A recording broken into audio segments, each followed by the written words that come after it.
By popular request, my little one is back to share some of her recent reads. Some of these are fall related and some are not. These are just a pile of books that she's read independently and has really enjoyed.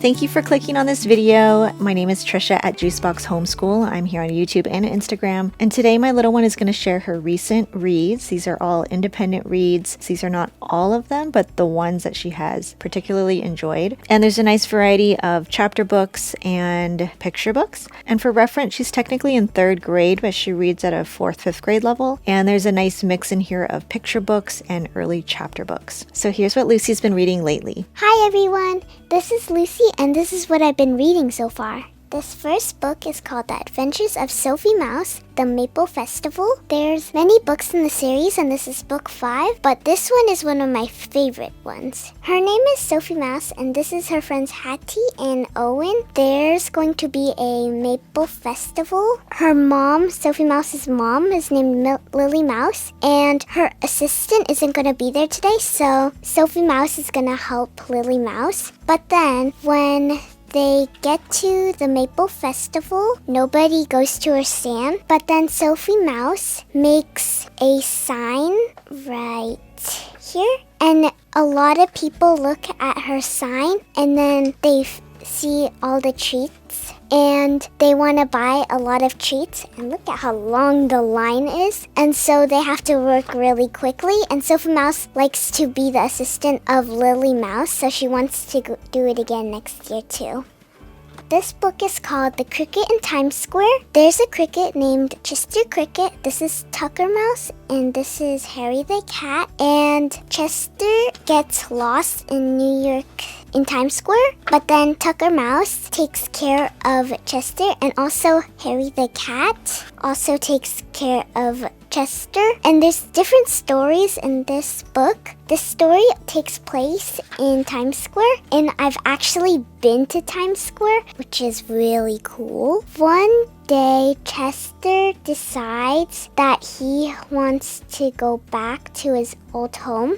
Chester Cricket is Mario's pet, but Chester thinks that Mario's mom doesn't really like Chester because she thinks that Chester makes a lot of the trouble, and he also sets fire to their newsstand. And what I like about this book is that the pictures are very realistic and they give me a lot of imagination. This book is called Night of the Ninjas. There's a magic tree house, and if they point to a book in there and say, I wish to go, and then they say the place or the name of the place. And then the magician Morgan, she's under a spell, and they need to find 4 things to free her from the spell. And then a mouse named Peanut goes with them, and Annie likes Peanut, so she keeps Peanut. They meet some ninjas. Annie and Jack are scared of the ninjas, but the ninjas help them. The ninja master tells them they are at war with the samurais. And then the ninja master gives them the first thing that they need, and it's a moonstone. And so then they go back home, and they put the moonstone on the letter M that's in the center of the magic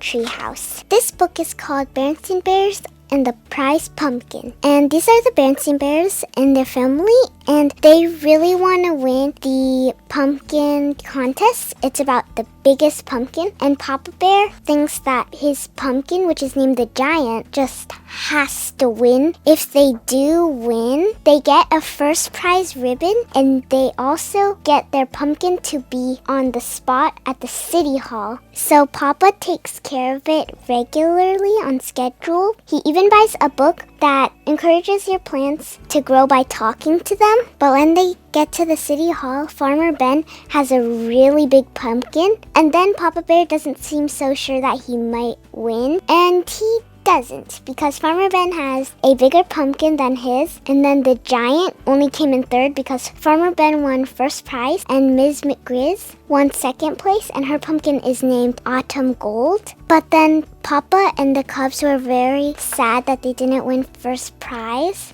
But then Mama Bear teaches them that Thanksgiving is not about winning a prize pumpkin, it's about giving thanks. And at the end, the Berenstain Bears shares what they're very thankful for. This book is called How to Make an Apple Pie and See the World. She wants to make an apple pie, but then the market is out of food, so she goes around the world and finds all the ingredients, like with the wheat, chicken, some bark, milk, salt, and sugar cane. She almost forgets apples, but then she remembers, and then she makes the apple pie really fast. One thing I like about this book is that it also has a recipe at the back, so you can make your own apple pie. This last book is called Thanksgiving in the Woods, and it's about this boy, and he brings a collection, and they're going to have Thanksgiving in the woods.